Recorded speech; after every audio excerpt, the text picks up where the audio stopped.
Voici les raisons pour lesquelles l'Union européenne exige la libération du Bazoum. Regardons la vidéo, mettez vos avis dans les commentaires et n'oubliez pas de vous abonner.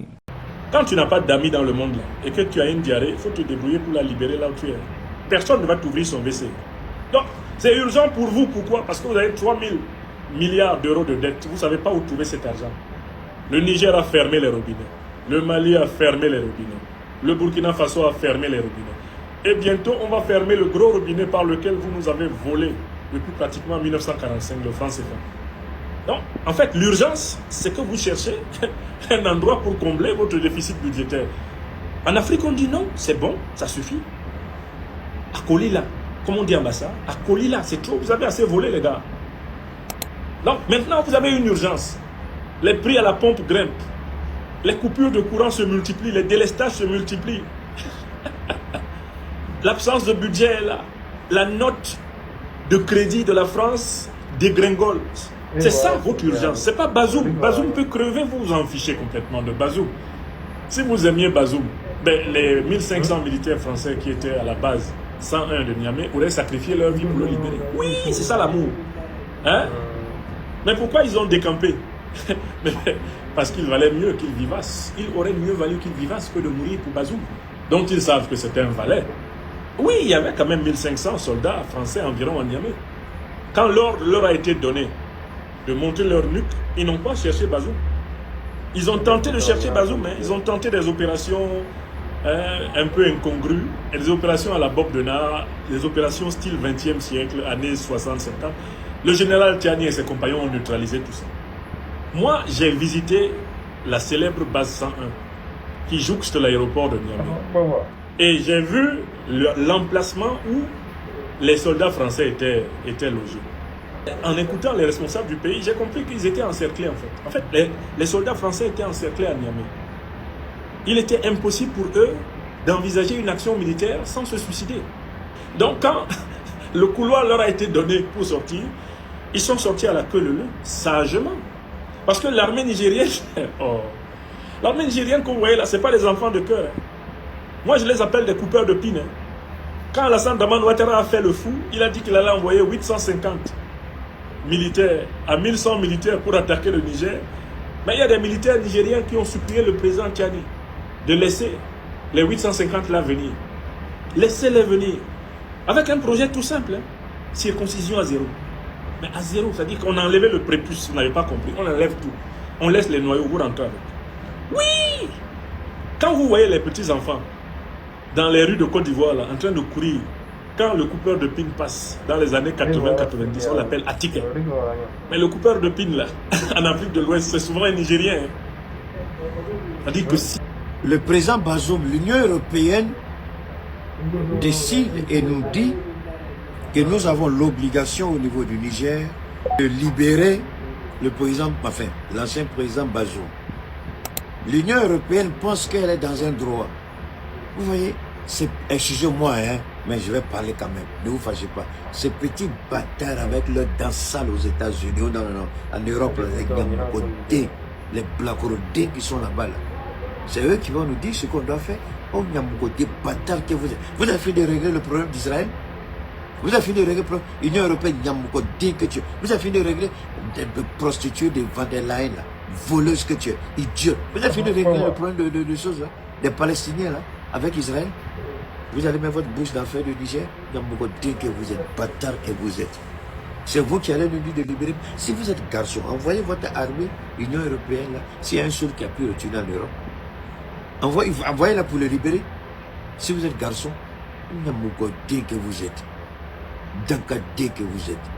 Trump allait tuer des petites filles de 8 à 10 ans. Vous avez fait quoi? Vous êtes garçon, on a vu même Bush me parler de Trump. On a vu votre sale gueule a dit à Trump qu'il a commis un crime de guerre.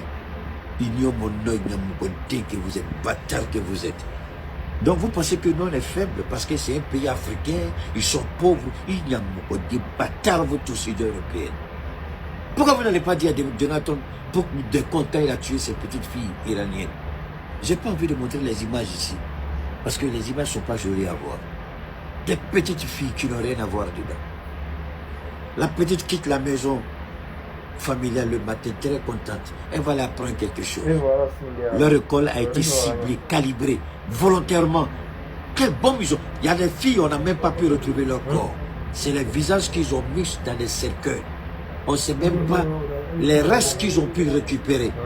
Je n'ai pas envie de dire ça, mais permettez-moi à cause de ces bâtards qui sont assis là-bas, qui se disent, oh, Nyamouko, 10 000 fois, bâtard 1 milliard de fois. Si les garçons venez ici, on vous attend. Maudit que vous êtes. Je n'ai pas voulu présenter l'image de l'enterrement de ces jeunes filles. Certains parmi vous, certainement vous avez vu. On a mis des photos sur des cercueils. Mais qu'est-ce qui était dedans? On ne pouvait même pas retirer la chair humaine des débris. Tellement l'impact a été violent. Et vous venez nous parler de Bazoum ici, vous voulez nous distraire? Parce qu'on est en train de regarder ce que l'Iran fait aux Américains. Vous voulez nous occuper avec ça pour nous empêcher de voir ce qui se passe là-bas? Vous pensez qu'on va rentrer dans le jeu de la... Quoi là? Comment vous appelez ça en bon français? Écrivez-moi le mot s'il vous plaît, aidez-moi avec. Mais les gens sont des imbéciles, c'est pas vrai quoi. On peut être aussi malhonnête jusqu'à ce point. C'est Bazoum qui vous intéresse? Un criminel comme Bazoum, un voleur comme Bazoum, un assassin comme Bazoum. On connaît la réalité de l'uranium nigérien en France. La jeune française qui n'a jamais digéré la perte de l'exploitation de l'uranium du Niger est allée voir ses amis de l'Union européenne qui, eux, se sont réunis à Strasbourg en France pour parler de la libération de Bazoum. Et oui, vous avez bien entendu. On écoute.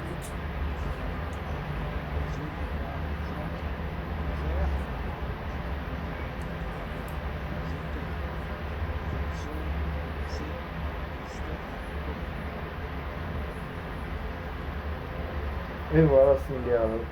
Rigolando.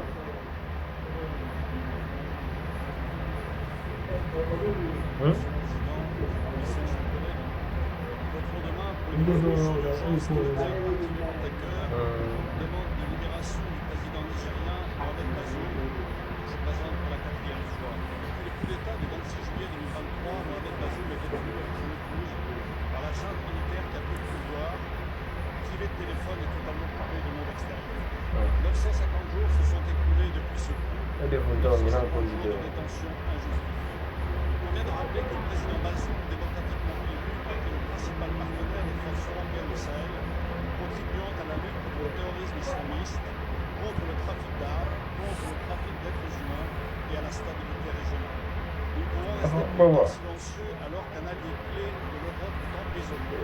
Quel exemple de loyauté l'Union européenne donne-t-elle à cette priorité? Sa libération est urgente pour deux raisons majeures. Son mandat prendra fin le 2 avril 2026. Ne pas obtenir sa libération avant cette date constituerait un échec. J'avais dit, quand le tintin de la jeune française s'était arrêté devant son sous-marin pour dire que il a ordonné la fabrication de nouvelles têtes nucléaires. J'avais posé la question, avec quel uranium? Donc, la jeune française est allée voir les alliés de l'Union européenne pour demander la libération de Bazoum. Si vous êtes garçons, tout votre groupe là, allez le libérer. Si vous pensez que le Niger est le Venezuela, allez, vous n'allez pas croire, comme les États-Unis ne croient pas ce qui se passe à l'Iran actuellement, vous n'allez pas croire. Jusqu'à dire que ça fait 950 jours qu'il est en détention injustifiée. Allez le libérer. Vous avez déjà vu la République du Niger en train de parler de vos problèmes là-bas?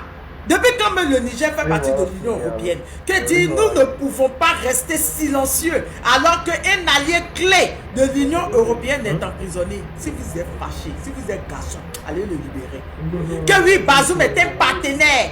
Est un partenaire des forces européennes au Sahel, contribuant à la lutte contre le terrorisme, contre le trafic d'armes, contre le trafic d'êtres humains et la stabilité régionale. J'ai dit, c'est le général Tiani même qui joue avec vous. Normalement, Bazoum doit être dans un trou dans le désert. C'est le général Tiani même qui rit à vous. Normalement, Bazoum là, qu'il a fait au peuple nigérien là, vous si c'était vous allez accepter ça.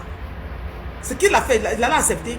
Que la jeune française pleure encore, ça n'est fait que commencer. Il n'aura pas d'uranium du Niger pour fabriquer des têtes nucléaires. Bien, carrément. Bazoum, c'est vos parents, c'est votre co-partenaire. Il n'est plus président. Vous n'avez pas entendu la partie du film là. Bazoum n'est plus président du Niger. Il l'a emprisonné. Normalement, le général Tiani doit le déposer en plein milieu du désert au Niger là-bas. Le soleil va le taper pendant 4 jours. Un traître notoire comme cela, comme partenaire clé. Mouf là-bas.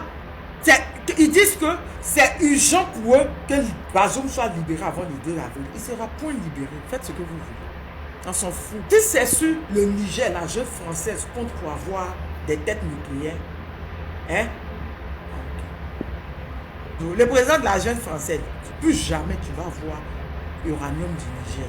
Si tu as vu ça, c'est que c'est en vue unique. Des bisous.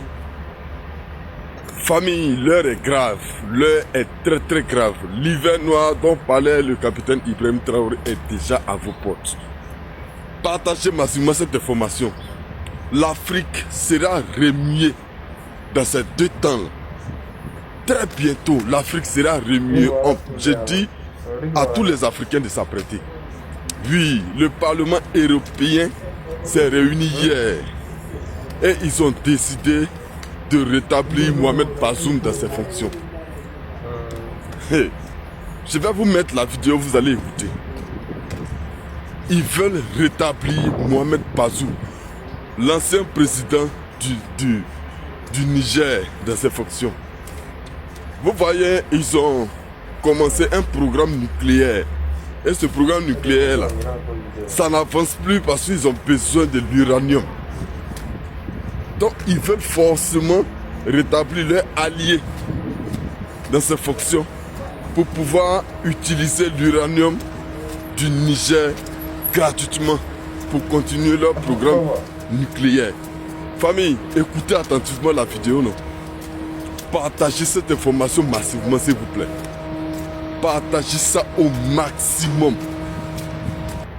L'ordre du jour appelle à présent le débat sur la détention arbitraire du président Mohamed Bazoum par les juntes au Niger.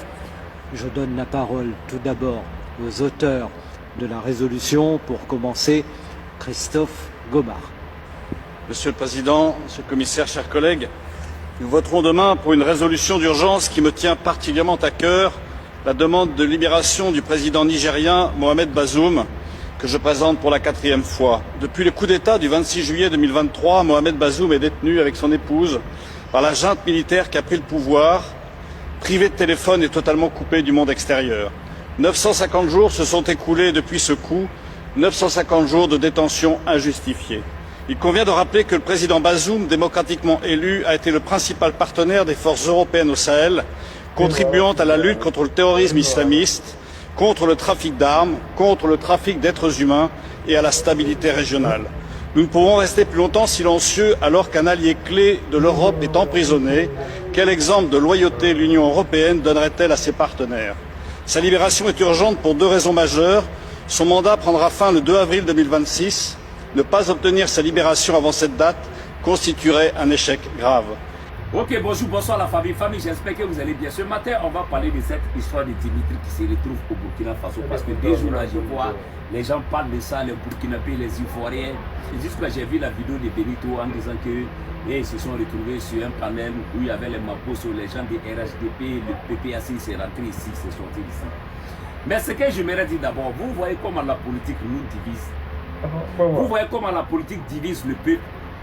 Les frères burkinabés, on reste concentrés. Maintenant, où je vais parler, je vois certains disent que Dimitri c'est un espion, il est venu pour espionner le Burkina Faso pour donner au RHDP, c'est rentré, c'est sorti. Je vois aussi certains vidéomans ivoiriens en train de dire c'est un espion avec qui il est en conflit. Mais j'aimerais vous dire, vous savez, le Burkina Faso n'est pas le Burkina Faso d'hier. Tout le monde est la bienvenue ici, au Burkina Faso. Et nous avons un gouvernement qui est là. Nous avons un service de renseignement qui est là aussi. Vous pensez que nous, nos autorités là sont bêtes? Non, non. C'est pas parce que tu fais une vidéo pour dire lui là c'est un criminel, lui là c'est un volet que nos autorités vont se lever, aller attraper la personne en même temps. Non, non, non. Il y a un service de renseignement qui est là. Si tous les preuves sont là que réellement Dimitri c'est un espion là, ils vont l'attraper. Mais au cas contraire, s'il n'est pas ça là, il serait la bienvenue au Burkina Faso. Il va vivre tranquillement. Sinon, j'ai vu la vidéo de Benito. Benito, non, tu n'as même pas besoin de faire cette vidéo-là. Burkinabé n'est pas comme ça. Mais seulement, il faut se mettre dans la tête. En étant sur la terre burkinabé, il faut savoir te comporter. Parce que le Burkina Faso et la Côte d'Ivoire, c'est des choses différentes. On n'a pas le même objectif. Vous comprenez? La partie, moi, qui ne m'a pas plu chez Dimitri, où il était énervé et puis il a insulté le PPACI. Parce que quand tu insultes le PPACI, c'est comme insulter le président Laurent Gbagbo. Ça, c'est clair. Voilà pourquoi on dit, si tu es énervé, il faut t'asseoir, tu vas réfléchir. Quand tu es fâché là, il faut réfléchir 1000 fois avant de déposer ta caméra. Aujourd'hui là, lui a le problème. Lui, il a problème avec le PPACI, il a problème avec le RHDP. Tu vois? Donc, ce que j'aimerais dire à mon frère Dimitri, frère, ce que tu peux faire, c'est de déposer ta caméra, demander pardon aux autorités ivoiriennes, ou soit demander pardon à Alassane Ouattara pour pouvoir retourner dans ton pays. Au cas contraire, si tu ne veux pas retourner aussi, tu restes au Burkina Faso, tu es la bienvenue, personne ne va te déranger. Mais seulement, il faut savoir te comporter. Il y a des sujets là, il faut éviter. Parce que tu sais la tension entre les autorités burkinabées et les autorités ivoiriennes. Toi-même, tu sais, c'est pas moi, je vais te dire ça. La tension qui est là entre les autorités burkinabées et les autorités ivoiriennes, tu connais. C'est pas moi, je vais te dire. Donc, il faut savoir te comporter et tu vas vivre ici. Personne ne va te déranger. Personne ne va te faire quelque chose ici. Voilà, nous sommes un peuple accueillant. On n'aime pas les personnes seulement qui manquent du respect à notre pays ou soit insultent nos dirigeants. Nous sommes contre ces personnes. Et ces personnes, eux-mêmes, ils savent là. Ils ne peuvent pas mettre pied ici au Burkina Faso. C'est ça qui est la vérité. Et je m'aimerais dire à mes frères burkinabés et à mes frères de l'AIS, il n'y a pas quelqu'un qui va défendre notre pays plus que nous-mêmes, les burkinabés et nous-mêmes, les enfants de l'AIS. Il n'y a pas quelqu'un. Il y a des gens qui le font. Il y a d'autres là, eux, ils font par l'hypocrisie. Il y a d'autres là, eux, ils font par l'amour parce qu'ils se sentent réellement dans le combat de l'AIS. Parce que le combat de l'AIS, c'est pour tous les Africains. Il y a des vrais Africains qui ne sont même pas l'enfant de l'AIS, qui ne viennent même pas du pays de l'AIS, mais qui défendent réellement la cause de l'AIS. Eux là, parce qu'ils voient la vision de l'AIS, parce que c'est pour tous les vrais Africains. Vous comprenez? Voilà. Donc, Dimitri, c'est ce conseil que je voulais te donner. Le Burkina Faso, c'est pour tout le monde. Et tout le monde est la bienvenue au Burkina Faso, sauf les ennemis, ou soit sauf ceux qui manquent du respect à nos dirigeants, ou soit ceux qui manquent du respect au Burkina Faso. C'est de ça qu'il s'agit. Que Dieu bénisse, que Dieu nous protège et que Dieu nous guide sur le bon chemin. En ensemble.